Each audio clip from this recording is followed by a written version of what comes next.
Buenos días, bienvenidos a este tiempo devocional, tu palabra para encontrar el camino. Hoy es 21 de noviembre del 2024 y vamos a continuar con la lectura de la Biblia en un año, con el libro de Ezequiel, capítulos 27 y 28 y la carta de Santiago, capítulo 3. Ezequiel 27 y 28 y Santiago 3.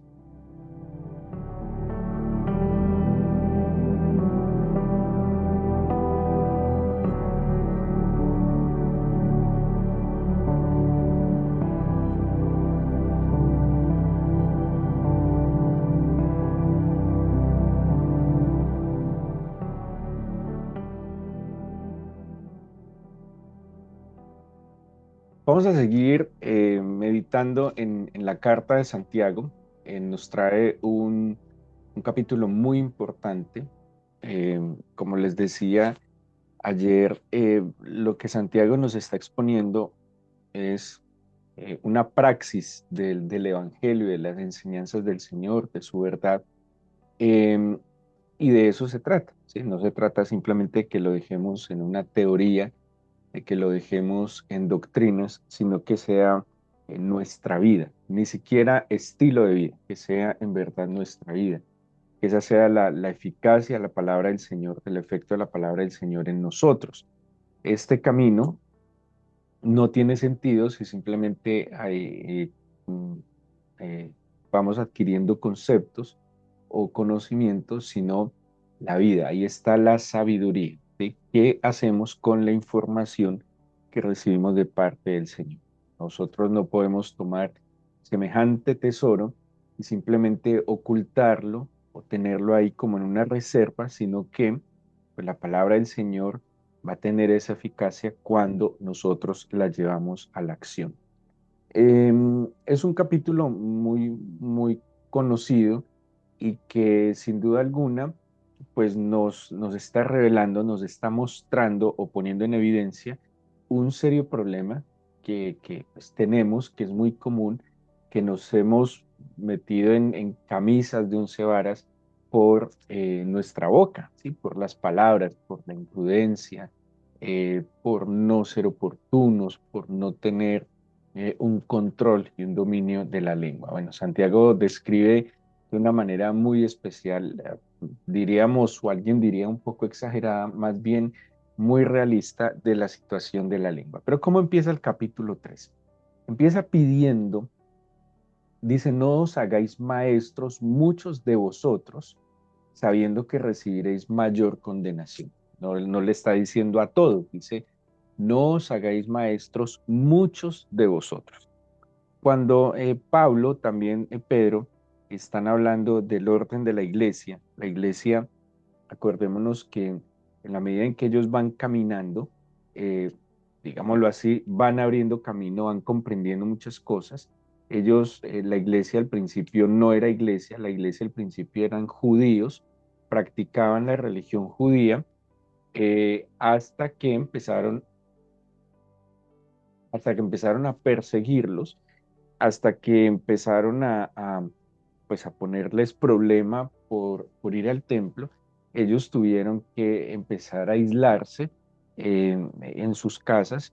Empiezan las persecuciones, pero también a la postre el templo de Jerusalén es destruido, entonces el culto empieza a cambiar. Ellos van descubriendo la forma como llevar a cabo el culto, entienden de que ya no es necesario los sacrificios, que no es necesario todo el sistema que tenía el Antiguo Testamento de adoración, sino que la adoración, como el mismo Señor Jesús se lo había dicho a la mujer samaritana, ya era un tema de espíritu y verdad. Entonces ellos empiezan a entender, a discernir, a ser instruidos por el Espíritu del Señor y pues se encuentran con lo que Pablo va a denominar los dones, los carismas del Espíritu Santo, los ministerios del Espíritu Santo y las manifestaciones u obras, como llama la Biblia, operaciones del Espíritu Santo. En esos ministerios están los servicios, pues que el Espíritu Santo haría a través de ciertos hombres, y entre ellos aparece el de apóstoles, el de, mm, el de pastores, el de maestros, el de evangelistas, entre otros. Y, y pues entendiendo que cada uno tiene un llamado, si es un llamado del Señor, es una implementación del Señor, o sea, no era simplemente que quisieran serlo, sino que había un llamado del Señor, era una labor a la cual el Señor llamaba, y si el Señor llamaba, pues el Señor implementaba para el cumplimiento de esa misión, ¿sí? Porque si es un llamado del Señor, si es una obra del Señor, y yo estoy dispuesto, porque lo otro es que el Señor me puede llamar a una función, el Señor me puede llamar a cumplir una misión, pero tengo la opción, porque Él me dio libertad, de aceptar o no, ¿sí? O sea, que yo puedo tomar un llamado, hacerme digamos, el del oído corto, no atenderlo, y pues obviamente el Señor no me puede utilizar, ¿sí?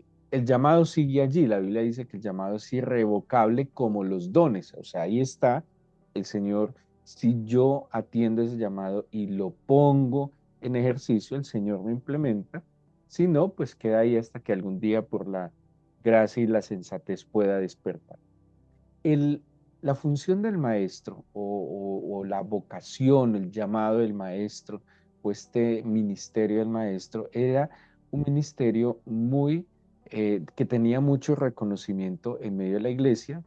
Acordémonos que la iglesia primitiva básicamente eran judíos convertidos al Señor Jesús, porque en el judaísmo el maestro, el rabí, era tenido en un lugar muy especial, ¿sí? Incluso para muchos era más importante que sus padres, porque a sus padres se les atribuía la existencia en este mundo, pero al maestro en la fe, en la religión, se le atribuía la existencia en el venidero, ¿sí? Entonces, ellos tenían una honra especial hacia los maestros. De hecho, la palabra rabí quiere decir algo así como mi grande, ¿sí? Eran tratados con mucho honor, con mucho respeto. Hoy en día, en el judaísmo, los rabinos son personas que son tenidas de una manera a veces exagerada en honor, ¿sí?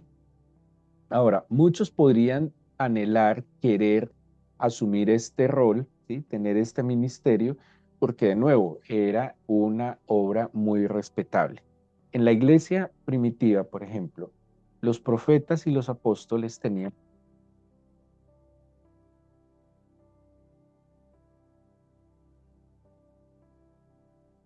iglesia,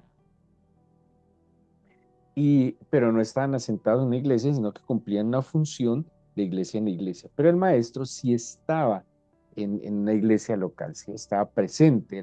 Por eso Pedro dice incluso pastores y maestros, como si fuera una sola labor, como si fuera una sola función. Ellos eran los que acompañaban, los que estaban en la cercanía, como les mencioné ahora, eran tenidos como una especie de padres espirituales. Entonces, alguien o muchos podrían anhelar esta función porque les daba de alguna manera algún tipo de importancia o estatus en medio de la congregación. Pero si no era un llamado, si no era una implementación del Espíritu, si no era un ministerio del Espíritu, podría caer en todo lo contrario, en condenación. O sea, la responsabilidad y el privilegio. ¿Sí? Un gran privilegio como el ser maestro implica una gran responsabilidad. Y esa gran responsabilidad obviamente es lo que Santiago está asumiendo. O sea, muchos de ustedes no se hagan maestros. Si ustedes no tienen esa vocación o ese llamado que el Señor les ha hecho, no lo hagan por una motivación equivocada, porque es una motivación que tiene poder, o es una función, perdón, que tiene poder, porque la enseñanza tiene el poder de transformar las vidas para bien o para mal. De allí que seguramente usted ha leído en el Nuevo Testamento que hay serias advertencias contra falsos maestros, ¿sí? Hay advertencias contra falsos maestros, hombres, seguramente mujeres, que no representaban adecuadamente esta función, que no tenían un ministerio del Espíritu, sino que lo tomaban, no sé, desde la elocuencia, conocimiento, no lo sé, pero que se convertían en personas que en vez de orientar a las personas hacia la vida eterna, la orientaban hacia la perdición. Entonces empieza por acá, no se hagan muchos de ustedes maestros. No está diciendo ninguno, no, muchos de ustedes. El que lo haga entienda el privilegio, es un privilegio, pero sobre todo la responsabilidad, porque ha de dar cuentas, ¿sí? El maestro es un guía, el maestro es un instructor, y hay dos cosas que nos enseña Jesús como maestro. Dice la Biblia que él tenía una autoridad diferente. Él no era como los demás, él tenía una autoridad diferente. Y la autoridad del Señor era que todo lo que él enseñaba iba antecedido de sus acciones. Entonces, por eso también dice, si usted no tiene cómo modelar su enseñanza previa a darla, pues usted no puede ser un buen maestro. Aquí vienen entonces los falsos y malos maestros, la incoherencia entre sus acciones y sus dichos. De nuevo, la instrucción debe ser precedida por el testimonio, ¿sí?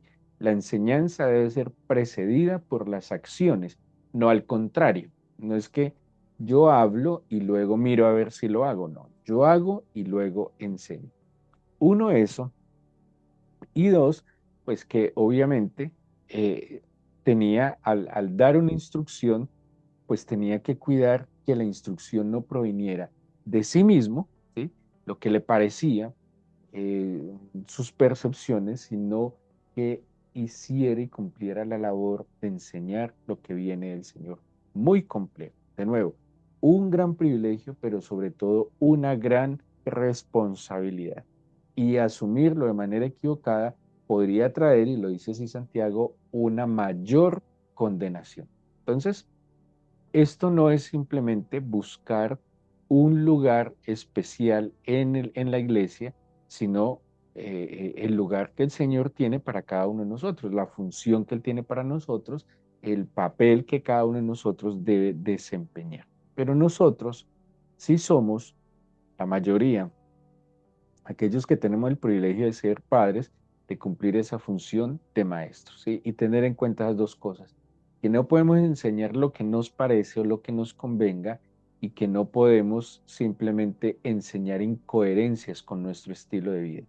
Enseñar lo que el Señor determina, pero también modelar lo que yo voy a enseñar. Y luego entonces Santiago va a hacer una disertación sobre la lengua, de manera, digámoslo, muy preocupante, mostrando el poder, como lo hemos escuchado muchas veces, que tienen las palabras, el poder de edificar y el poder de destruir.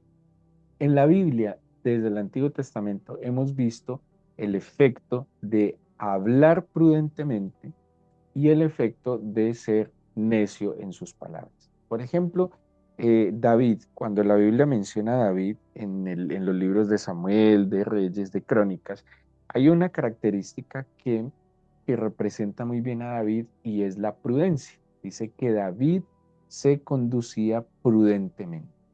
Ojo, dice se conducía prudentemente. Y cuando hablamos de que alguien se conduce prudentemente, la Biblia nos muestra que es porque tiene la o aprendió o tiene el dominio sobre sus palabras. Y contrario a la prudencia aparece la insensatez o la necedad que va asociada también a las palabras, ¿sí? Entonces, había un hombre llamado Nabal, que quiere decir su nombre, de hecho, insensato o necio, y este hombre, ligero en sus palabras, pues provocó su propia destrucción y la destrucción de otras personas, ¿sí? ¿Por qué? Porque en el ímpetu de sus palabras, en la falta de control de sus palabras, asimismo se comporta. Y miren lo que dice Santiago, Santiago, ojalá tengan sus Biblias abiertas en el capítulo 3 de Santiago. Todos ofendemos muchas veces. Si alguno no ofende, si en el versículo 2 del capítulo 3 de Santiago, si alguno no ofende en palabra, este es varón perfecto. Y mire lo que menciona la Biblia, capaz también de refrenar todo el cuerpo.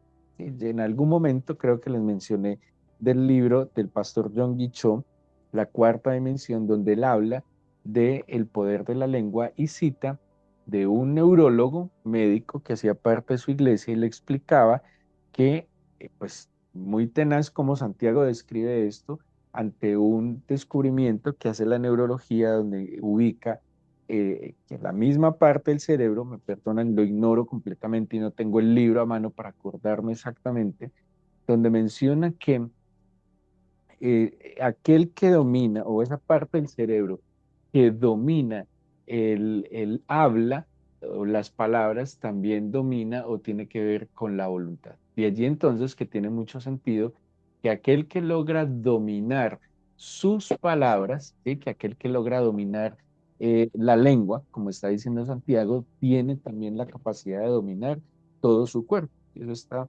él lo explica en el libro La Cuarta Dimensión del pastor John Guicho, un libro sencillo, pequeño, rápido, fácil de leer, muy instructivo, tiene cosas muy interesantes que, mire, aquí lo encuentro, aquí tengo el libro, dice así: ¿sabía usted que el centro cerebral que controla el lenguaje tiene poder y dominio sobre todos los demás centros cerebrales? Entonces dice el médico, le dice al pastor Cho, ustedes los predicadores tienen realmente poder, porque el centro de la palabra hablada tiene dominio sobre los demás centros nerviosos. Dice el pastor, yo me reí y le dije, yo sabía esto desde hace mucho tiempo, antes de que usted estudiara, porque esto es lo que enseña el doctor Santiago, así lo describe el pastor Cho. Entonces dice, la lengua es un miembro muy pequeño, pero se jacta de grandes cosas, está citando a Santiago, la lengua está puesta entre nuestros miembros y contamina todo el cuerpo e inflama la rueda de la creación. Dice el pastor Cho, entonces este inteligente médico comenzó a exponerme sus conocimientos, me dijo que el centro del habla y el nervio que controla el lenguaje tienen tal poder sobre todo el cuerpo que una persona, simplemente hablando, puede controlar todo su cuerpo y manipularlo de la manera que desea. Por ejemplo, me dijo, si alguno dice, me voy a debilitar, todos los nervios de su cuerpo reciben el mensaje y todos juntos dicen, oh, prepárense para debilitarse, porque hemos recibido órdenes de la oficina central de ponernos todos débiles.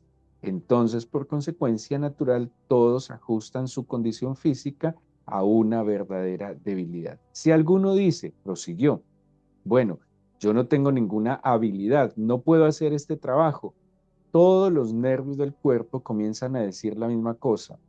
Sí, dicen todos en coro, hemos recibido instrucciones del sistema nervioso central que no tengamos ninguna habilidad, que no desarrollemos talento o habilidad alguna.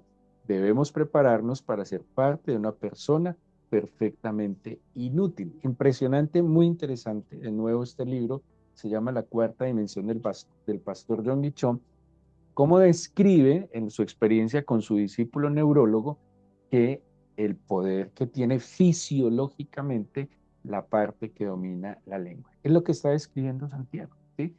No es, y en eso hay que poner mucho cuidado, de verdad, de no cruzar la línea de la programación neurolingüística. Eso es otra cosa y pues hay que tener mucho cuidado porque terminamos en otro asunto. Se trata de el dominio de la lengua, no de programarnos, ¿sí? No de sugestionarnos con palabras, sino de ser prudentes con las palabras. Una cosa es la programación neurolingüística y otra cosa es el lenguaje de la fe, que se fundamenta en el escrito, está en la palabra del Señor, ¿sí?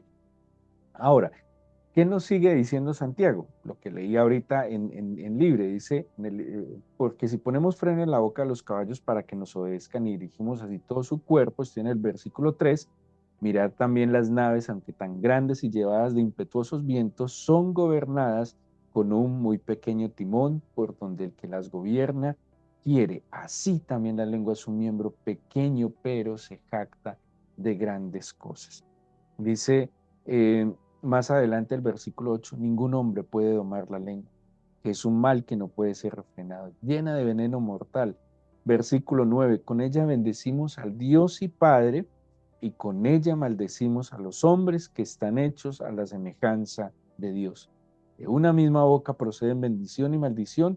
Hermanos míos, esto no debe ser así. ¿Acaso alguna fuente hecha por una misma abertura agua dulce y amarga? Hermanos míos, ¿puede acaso la higuera producir aceitunas o la vid higos? Así también ninguna fuente puede dar agua salada y dulce. Bueno, Santiago entonces expone un problema, una dificultad, expone una situación que es muy común, que también nos va a dar una solución, porque no solo nos va a plantear el problema, sino que también nos va a plantear la solución. Ahora, para entender, para identificar la solución, pues tenemos que tener claridad de cuál es el problema. ¿Y cuál es el problema? Que solemos fallar con nuestras palabras, sobre todo en el exceso de las palabras, ¿sí? Ahora, también la ausencia de palabras termina siendo un problema, porque pues hay que comunicar asertivamente.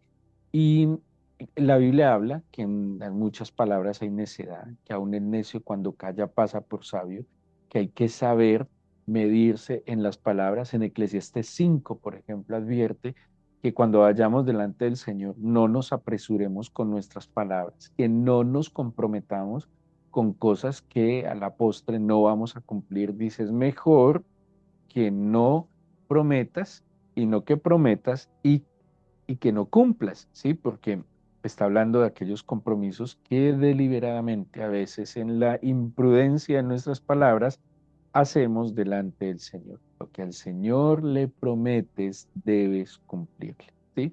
Y dice, y si no le vas a cumplir, más bien no te apresures a prometerle cosas que no lo vas a hacer. Las palabras, el cómo actuamos con nuestras palabras. Entonces, ¿qué nos aconseja y qué nos dice la Biblia? En el versículo siguiente, en el 13, dice Santiago, ¿quién es sabio y entendido entre vosotros? Muestre por la buena conducta sus obras en sabia mansedumbre. Y hemos entendido entonces que las acciones van ligadas a las palabras, ¿sí? Así que lo que tenemos que empezar a controlar, a cuidar, es lo que hay en nuestra mente, en nuestro corazón. Y dice Santiago, pero si tenéis celos amargos, contención en vuestro corazón, no os jactéis ni mintáis contra la verdad. Porque esta sabiduría no es de la que desciende de lo alto, sino terrenal, animal y diabólica. Porque donde hay celos y contención, allí hay perturbación y toda obra perversa. Pero la sabiduría que es de lo alto es primeramente pura, después pacífica, amable, benigna, llena de misericordia y de buenos frutos, sin incertidumbre ni hipocresía. Y el fruto de la justicia se siembra en paz para aquellos que hacen paz. ¿Qué nos aconseja Santiago? A buscar, procurar, pedir la sabiduría que proviene de lo alto. Un hombre, una persona sabia y entendida es prudente en sus palabras y en sus acciones. Es coherente entre sus acciones y sus palabras. En verdad, en cuántos líos, problemas, cuántos dolores nos hemos causado y hemos causado ante la imprudencia de las palabras, ¿sí? Ante el acelerarnos en las palabras. Pero si nosotros procuramos llenar nuestra mente y nuestro corazón de sabiduría divina, seguramente nuestras palabras serán mucho más llenas de esa misma sabiduría, de esa sensatez. Cuando uno mira la vida del Señor Jesús, uno mira que el Señor Jesús era muy pertinente. A veces simplemente estaba callado. A veces no respondía a los insultos, o más bien no a veces no respondía a los insultos, a las injurias, a las calumnias, sino que muchas veces estaba en silencio y solo respondía con una pregunta, ¿sí? Con otra pregunta. Pero vemos que era un ser sosegado, tranquilo, y en ese equilibrio que mostraba en sus acciones, asimismo también hablaba. La solución está en busquemos llenar el corazón y la mente de sabiduría, de sensatez. ¿Cuál? ¿Cuál sabiduría? La que describe aquí es Santiago, la que viene de lo alto, la que es llena, primero dice así, que es pura, que es pacífica, que es amable, que es benigna, que es llena de misericordia, que es de buenos frutos. Pablo también le escribe a los filipenses y les dice, en esto pensad, en el capítulo 4, desde el versículo 8 dice, en esto debes pensar, porque si tienes buenos pensamientos, pues obviamente de acuerdo a esos pensamientos también vas a comunicar. Y dice así Filipenses 4:8. Por lo demás, hermanos, voy a leer el 4, 8 y 9. Todo lo que es verdadero, todo lo que es honesto, todo lo justo, todo lo puro, todo lo amable, todo lo que es de buen nombre, si en aquello hay virtud alguna, si es digno de alabanza, en esto pensad. Si yo pienso de esta manera, seguro que mis palabras son prudentes. Ojo con lo que decimos, porque tarde que temprano lo que uno piensa, dice, lo hace, porque como dijimos ahora, el cuerpo empieza a recibir órdenes de lo que nosotros pensamos y decimos. Hay cosas que uno nunca puede consentir en su mente, en su corazón. Ojo con expresiones de dejar. Por eso es que renunciamos tan fácil a los desafíos, ¿sí? Por eso es que cuando las cosas se ponen difíciles, como que el cerebro automáticamente nos dice, no, ya divorciémonos, renunciemos, cambiemos de casa, no volvamos por allá, ¿sí? Cuando como que las cosas no están como yo quiero, entonces empezamos a ser imprudentes en las palabras en vez de decir, no, venga, analicemos, Señor, danos sabiduría, déjanos ver las cosas como en verdad son. Las cosas no son como yo quiero, ni cuando yo quiero, ni como a mí me gustan. Las cosas son como son. Permíteme ser humilde para entenderlas y adaptarme a las circunstancias como son y como deben ser. Oremos pidiéndole al Señor sabiduría. Todos los días tenemos que enfrentarnos a muchas cosas y necesitamos sabiduría y prudencia. Digámosle entonces al Padre, al Hijo, al Espíritu del Señor, que tome el control de nuestra mente, de nuestro corazón, de nuestros pensamientos. En verdad hay muchas cosas que necesitamos depurar en nuestra mente. Pensamientos, Señor, ideas implantadas allí, arraigadas, que nos han hecho actuar y hablar de manera equivocada. La sabiduría que proviene de lo alto, Señor, como dijo Santiago, es en verdad primero y ante todo pura, así dice la Escritura.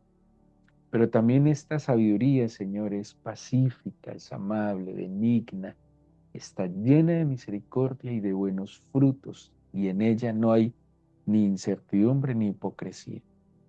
Dame tu sabiduría. Dame tu sabiduría para que mi mente, mi corazón sean controlados por ti, para que yo mida mis palabras y que mis palabras, como exhorta la Escritura, sean palabras sabias de edificación, que yo pueda, Señor, edificar a otros también. Señor, yo te suplico, por favor, que tengas en cuenta nuestra vida delante de ti, que te acuerdes de nosotros hoy, que te acuerdes de nuestro esfuerzo y anhelo de serte agradables. Danos hoy de tu espíritu, Señor, para que donde quiera que estemos, seamos un olor fragante de tu presencia. Te lo pido, Señor, en el nombre de Jesús. Amén.